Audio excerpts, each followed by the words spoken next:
Northern Kenya is still reeling from the quarry attack by the Al-Shabaab that left 36 dead. Somalia's Al-Shabaab militants have claimed responsibility for that strike. The gunmen sprayed bullets at the tents where the workers slept. Eyewitnesses say they then separated non-Muslims, beheading some and lining up and shooting the rest execution style. The attack comes less than 2 weeks after Al-Shabaab militants killed 28 others in the same town. In the neighboring town of Wajir, one person was killed and several others were injured when masked gunmen attacked a club.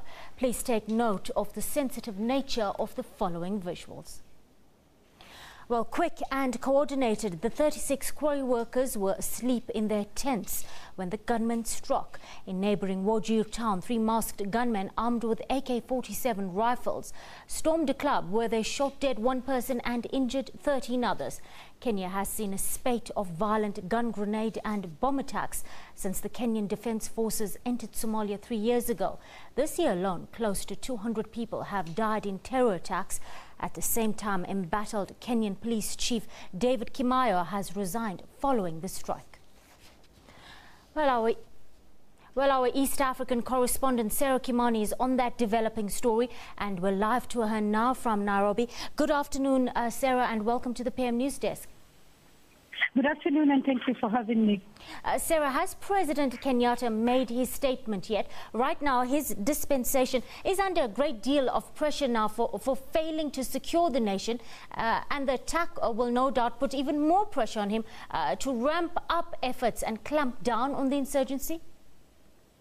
Yes, and he has. And he's made a very reconciliatory speech, unlike what he made when he just came back from Abu Dhabi, this time asking Kenyans to rally together and fight terrorism as a group, but also saying that he has sent home the Security Minister, Joseph Lenku, and saying that he has accepted the resignation of David Kimayo, the Inspector General of Police. The reason that he says he has accepted the resignation of Kimayo and he doesn't say he fired him is because under the current constitution, the president cannot fire the police chief. But he says he has started the process of seeing to it that that power goes back to him.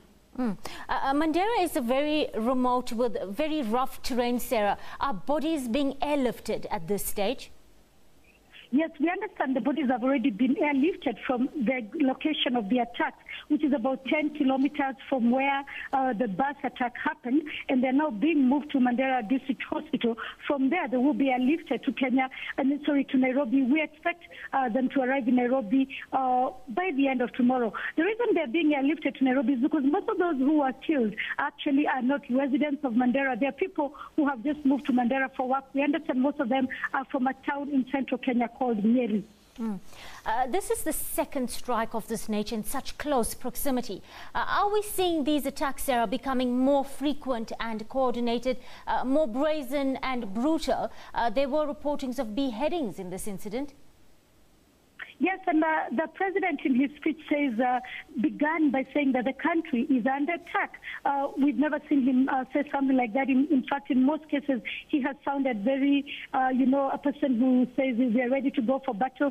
He said that the country was going for battle, but this time he was reaching out to the Muslim community, saying that the Muslim community must work together with the government and must work together with the rest of the country, because he says the aim of this group is to divide the country along religious lines.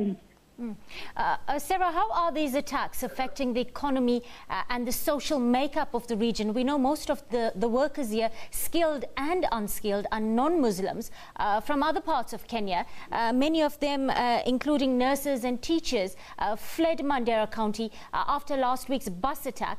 Is this trend continuing? What do you see there, Sarah? Yes, the trend is continuing. In fact, we have more than 50 families still camped at the Mandera Kenya Defence Forces airstrip, hoping that the Kenyan government can airlift them to Nairobi. But the Kenyan government is saying that still is part of Kenya and they will not be moving them. However, a lot of unions also coming out to tell their people, their workers, not to go back to work come January, because things like schools are closed. So they're saying when schools open, such people should not go to work. The Kenyan government asking and pleading with Kenyans during the speech by President Kenyatta, saying, please stay on, the government is working to ensure you are all safe. Probably they will not believe now that there has been a reshuffle at the top helm of the country's security.